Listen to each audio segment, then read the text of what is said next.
Hello, hello, hello, ladies and gentlemen. Sorry, guys. Hope you guys had a great weekend. We are back with I believe, a 9 game slate, main slate for Sunday.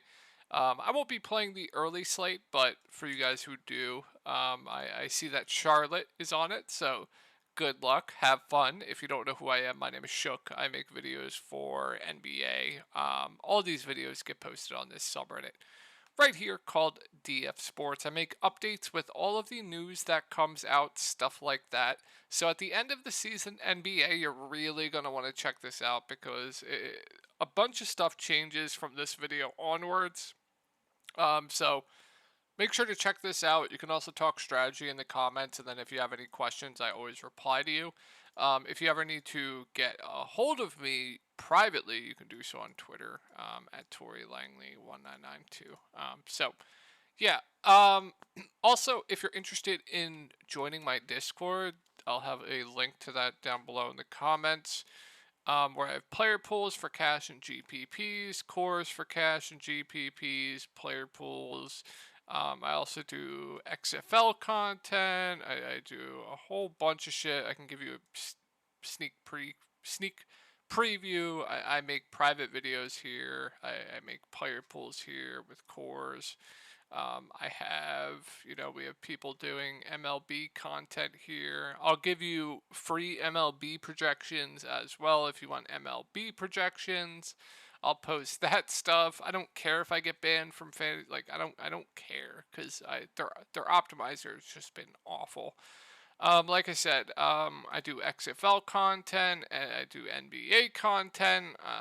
Sometimes I'll be doing NASCAR. I'll give NASCAR course. It's a pretty much one-stop shop for anything DFS related. But I mainly do content for NBA, XFL, NFL, NBA Summer League, NFL preseason, possibly USFL. So it's pretty much a one-stop shop for pretty much everything. So link to that will be down below. Let's go over my lineup from today. So I didn't cash in NBA, but it's gonna be it's gonna be a good day for the XFL. I don't see a way how I don't cash in cash games here for the XFL. The core that I had for XFL was Tamu. He absolutely nuked. Patrick, very good at that price. And then I had Cody Latimer, a core play as well. He nuked. And then I had Abraham Smith, a core play as well. He absolutely nuked. So, going to be a great day with this, all my XFL stuff getting into the cash. And then I went small. I told you guys to go small in the slate. It was just a horrible slate. I played like $30, $40. So I missed the cash by 3 points. Was it 287? Yeah, I missed it by less than 3 points, but I'm not too worried about it. CJ McCollum is a fake basketball player. He's not real. Tyler Harrow is the most overrated player in the league. He almost makes as much money as Devin Booker, and it's absolutely shocking to me how bad this guy is. Jimmy Butler's phenomenal. Love that guy. Kevin Love was great. Cody Zeller was phenomenal. Norman Powell was just fine. I told you guys Brandon Ingram's a 10K player, and I'm going to keep playing him until he gets to 10K, and then Trey Murphy did very well. So the core that I had for today was Tyler Harrow, fine. Jimmy Butler, nuke. Cody Zeller, nuke. And then Norman Powell was just fine. So, going to be a profitable weekend with XFL just absolutely nuking. Yeah, let's go over this 9 game slate. Let's do it. So, Washington at the New York Knicks. So we're going to have to monitor Monte Morris news, but we have Porzingis, we have Beal, we have Kuzma all out. It's not the best matchup, so I mean, it's really tough for me to pay 6. I mean, listen, if you think Gafford can stay out of foul trouble in one of the toughest matchups in the league against bigs, then be my guest. You can go there at 6K. I will say I like his ceiling for GPPs, but man, the Knicks are just one of the hardest matchups against opposing bigs, and you have the pace of this game with the Knicks just playing so slow. He's more just a tournament only player. I'll just say he's priced about right, but I do like his ceiling. Denny shot, I believe, 2 of 14 last game, but got into early foul trouble as well. I think we get like mid-30s minutes from him. He's going to be the clear go-to guy on this team, and he was massive massive, massive chalk last slate. I mean, it wasn't even like Orlando's not the best matchup either. So sure, the matchup changed a little bit. Will he be massive chalk on this slate? I mean, I don't think too much has changed really outside of the matchup getting a little bit tougher. So I think Denny's a good bounce back candidate here after being massive chalk this slate and busting. I think he's a good tournament play after just absolutely burning everyone. If Monte Morris is in, then I believe they started Monte and Delon right next to each other. Let me just make sure. I'm correct there. They started Monte and Delon. Yeah, they did. So if Monte and Delon, if Monte is in and they start Monte and Delon again, then I think you can get to Monte. I think you can get to Delon. I think now at their respective price points, they're at to the prices where I think they should be. Corey Kispert's going to play huge minutes, so that alone he is in play, but he has to hit his shots to reach value. So more of a tournament only play, but when he's hitting his shots, he does have this type of ceiling. So not out of play for me at that price, but it's tricky. I'll just say he has a ceiling. But hard for me to pay 5-5 for Kisper, but he's going to play close to 40 minutes. And then if Monte is out, I don't know who would start. I really don't. I guess they could go Goodwin. They could go Johnny Davis. I would assume it'd be Johnny Davis. I think Johnny. This guy's the worst draft pick I've ever seen, but I think he's in play on this slate. I do. Um, there's not a ton of value on this slate. I think we get like 25-ish minutes for him, and then I think he'll also play in a blowout as well. Could be wrong there, so you could get more minutes from him. He's not the best point per minute guy, but he is in play for salary relief. And then if we get like Monte out and they start Johnny Davis, then sure, yeah, would definitely feel better about that, and I'd still think he would play in a blowout. And then if Monte's out and they start Delon right at the point, I think he would be better at this price tag. Yeah, some things to like on Washington. I just think the pricing is, about right, but I think they're good tournament plays. But I think the main targets for me are going to be if Monte's out, I like Delon, and then I like Denny, and then possibly, depending on starting lineup, like if they start like a Goodwin at the point, I like him. If they start Johnny, I think if Johnny Davis comes off the bench or not, or starts, he's just viable anyway. Even viable if Monte's in. So that'll do it for Washington. Let's go over the Knicks. So if you guys watched my video last slate, absolutely loved Jalen Brunson, and he was 3% owned because people see that he's playing the Cleveland Cavaliers. Sure, matchups, very, very important in basketball. But he's going to have like a 33% usage rate without Randall off the court. I was shocked that he was like 3% owned that slate. I was shocked. So here's what I'll say. No Randall, Brunson, phenomenal matchup. My only worry here is can the Wizards keep this game competitive? Because if they can keep this game competitive, I absolutely love Jalen Brunson here in this spot. So really like Jalen Brunson if you think this game stays close. Quickly, he's overpriced. Now, my issue here with RJ Barrett is they still didn't even play him a ton of minutes. So I think if he's playing extremely well, they will extend him. Like, I think he's still playable regardless, like an okay to solid play regardless. But if we get like, a game where he's, playing very well and he shoots like 8 of 13 and they extend him, then he could nuke the slate with no Julius Randle. So definitely still have a ton of interest in RJ Barrett. Quentin Grimes is overpriced. Josh Hart, I think I'd much rather go to RJ Barrett, but he seems like a pretty safe play. Mitchell Robinson, Hartenstein, they're kind of doing like an even split now, and they're closing with Hartenstein. So I actually prefer Hartenstein to Mitchell Robinson, but both are playable. And then if you were in Discord, I said my worry with Obi Toppin was they were just going to play Brunson Hart, RJ just a ton of minutes, and that was the case. They didn't play Obi that much, so hard for me to get to Obi Toppin, but yeah, he is playable just because he's a good point per minute guy. He is 4K. I mean, if he plays 20 minutes again, yeah, he can definitely pay off that price. So yeah, still have some interest in Obi Toppin. Detroit at Orlando. So not the best spot here, but we have Bojan, Magruder, Stewart, Burks, and then obviously Diallo, Kate out. I like Ivy quite a bit. You guys know I've been on him pretty much every slate for the past like 3 slates. He did not play 47 minutes again. That's definitely a glitch. I believe he played 35. So he'll also play in blowouts sometimes as well. So he's pretty much, I would assume at this point, maybe sometimes he won't, but there have been in the past where he'll play blowouts. But 7-2, I mean, his role right now is phenomenal, and he's just playing huge minutes.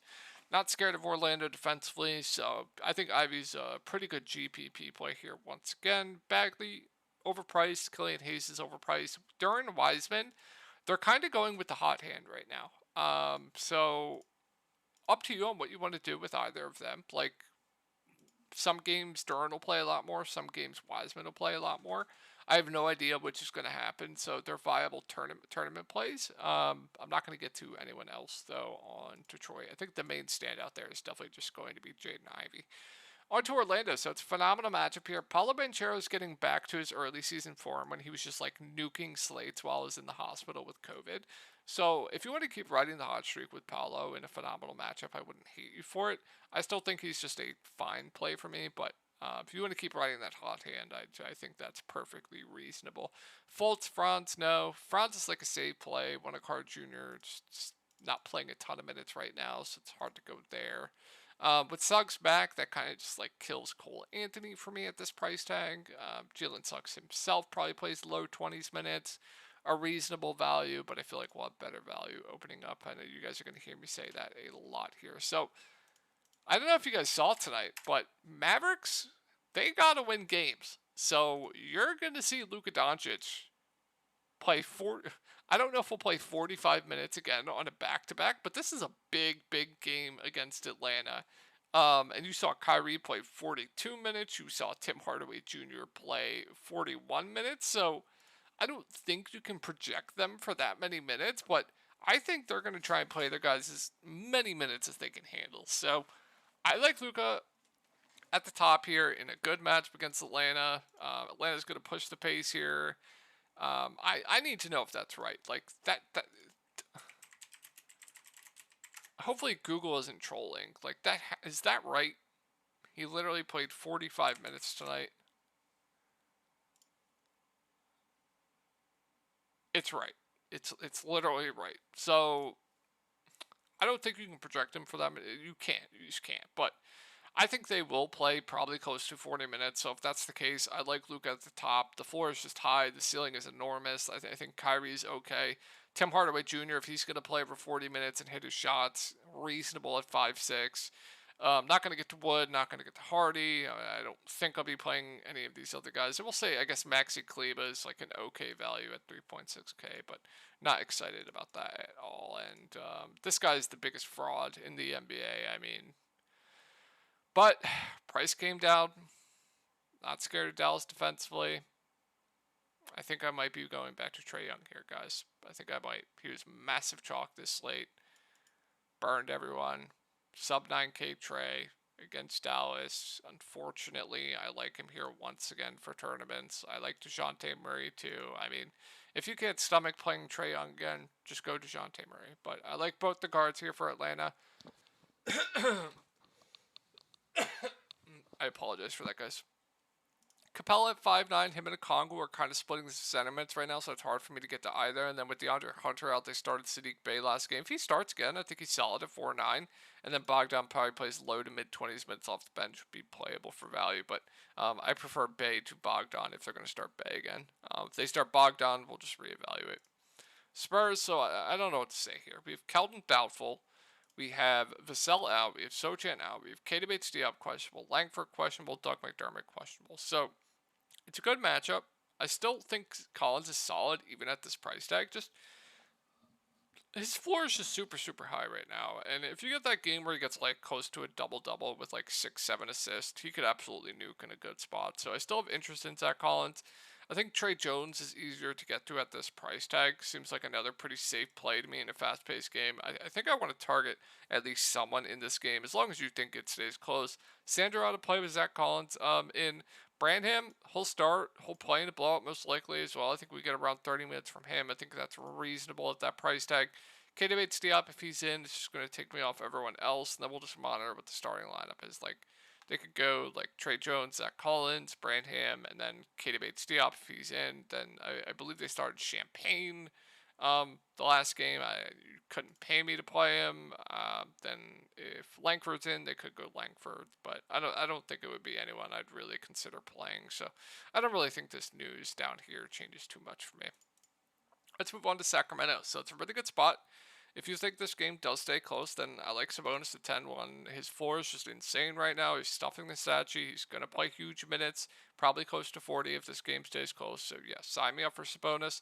I think Fox at 8K is too cheap as well. Finally had a good game last game. Once again, if you think this game does stay close, he'll play close to 40 minutes. So I do like both the top two guys here for Sacramento. Herter, Monk, Murray, Barnes, and I don't think I'll get to any of them. My favorite's probably Barnes because he's the cheapest, but I don't think I'll be going to any of those guys. So on to Phoenix. So pricing, I think, has these guys a little bit more in play than you usually have. So Kevin Durant played 33 minutes last game. If we're gonna get like a minutes uptick here from Kevin Durant, then I actually think he's in play here for GPPs. If we take a look, let me take a look at Phoenix. If we take a look, so he played pretty much all of the fourth quarter. They went easy on him in the first half. If we get like an extra minute or two, like minute or 2 minutes in the first half, which I think is completely reasonable here, then I actually have no interest in paying sub 9K for Kevin Durant because you guys know it's Kevin Durant. You know what he's gonna do? He's gonna stuff the statue. He's pretty much gonna do a whole bunch of shit. Um, I think at this point now, it might be time to jump on him while the field doesn't and just take shots there. So I do have interest in Kevin Durant for GPPs. Chris Paul at 7-1. My issue with him is just the shot attempts aren't really going to be there, but he seems like a safe play. Devin Booker is still playing very well with Kevin Durant in this lineup. I think he's a fine tournament play, but I think my favorite play on this team is going to be Kevin Durant. Okogie, I mean, he'll play like high 20s minutes. I think he's a reasonable value now that the price came down. And I'm not going to be going to anyone else on Phoenix. Let's move over to OKC, and I really like Shai at sub 10K. I don't know what they're doing. They need to put Shai above 10K because he's like a 10.5K player. You're getting a discount here. So, like Shai quite a bit. I think he stands out as one of the better spend-ups on the slate. So, yeah, like Shai. Giddey, Jalen Williams, they're kind of more secondary plays for me. I'm not going to go to Dort, and I'm not going to deal with this secondary bullshit on a 9-game slate. Lakers, so AD's been playing phenomenal, even with LeBron back. So playing huge minutes, they need to win games. They're going to play him as much as he can possibly play here. Phenomenal spot against Houston. So AD, if he doesn't get ownership tomorrow, might be my favorite contrarian spend up on the slate. LeBron James, minutes slowly getting up there. So same thing I said about KD. If we're going to get like 34 minutes from a sub 10K LeBron, then yeah, now might be the time to hop on him before the field does. Because if we get like 34, 35 minutes, he's probably going to blow this price tag out of the water. So same thing I said about with KD, same thing is with LeBron. I think he's an interesting tournament play. If he's out, I like D'Lo. If he's in, like I said, I'm not going to go to anyone else. And then I don't think I'd be considering much else there from the Lakers. One sec, guys.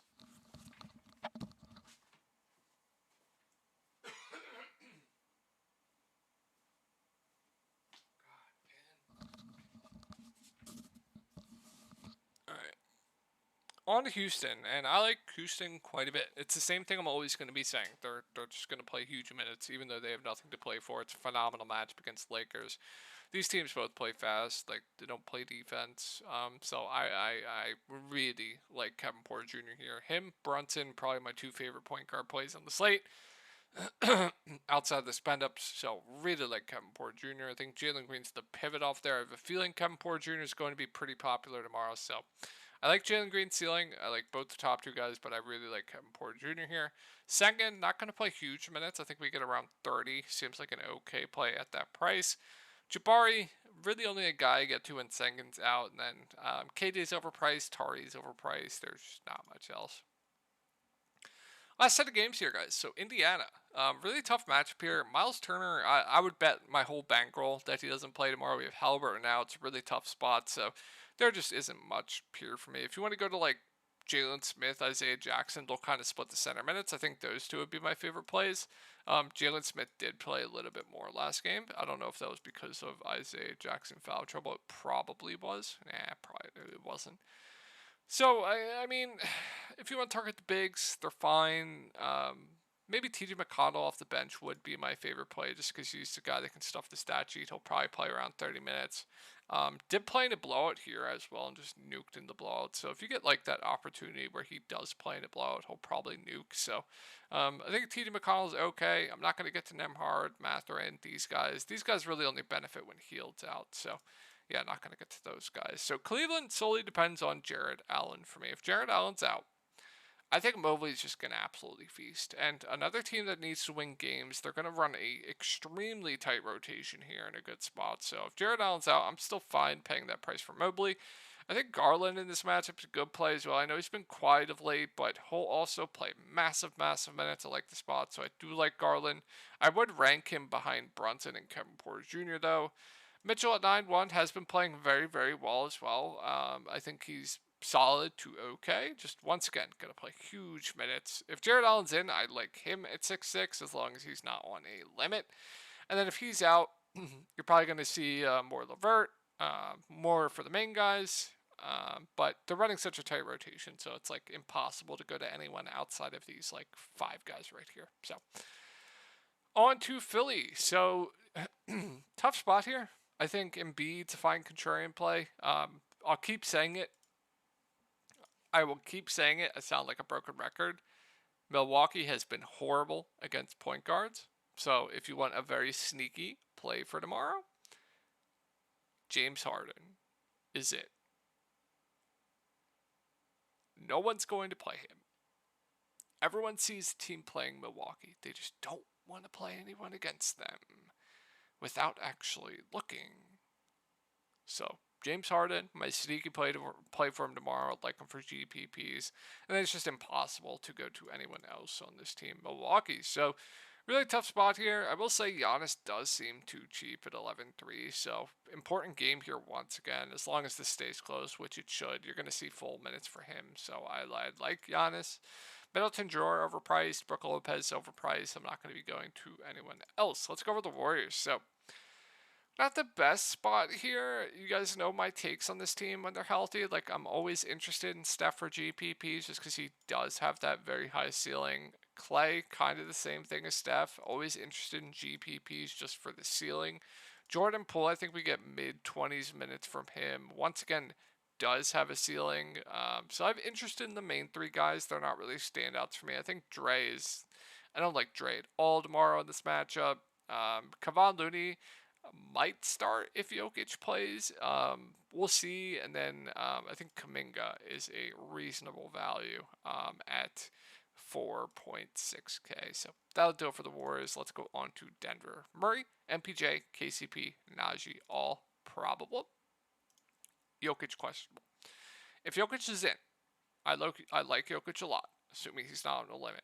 I still think Murray's fine, and then I wouldn't be going to anyone else. If Jokic is out, then I absolutely love Murray. I absolutely love Gordon. I hate MPJ. People don't realize this. Michael Porter Jr. is worse with Jokic off the court. I don't understand why, but his rates are worse with Jokic off the court. So, with that being said, I still think you can get to him, but I think he plays better with Jokic in. So, I would really like Murray. I would really like Gordon. I think MPJ is still fine. Bruce Brown will get a massive bump at 5.5 and play huge minutes. Still would be solid even at that price tag. DeAndre Jordan started. If he starts, sure, you can play Dusty Jordan. But I don't think I'd be going to anyone else here with KCP in. Yeah, I think I'd really just want to be targeting Gordon, Bruce Brown, Jamal Murray. Those 3 would look great to me, especially Jamal Murray. So, hope this video helped you all out, and I hope you guys had a good weekend, and I'll talk to y'all tomorrow.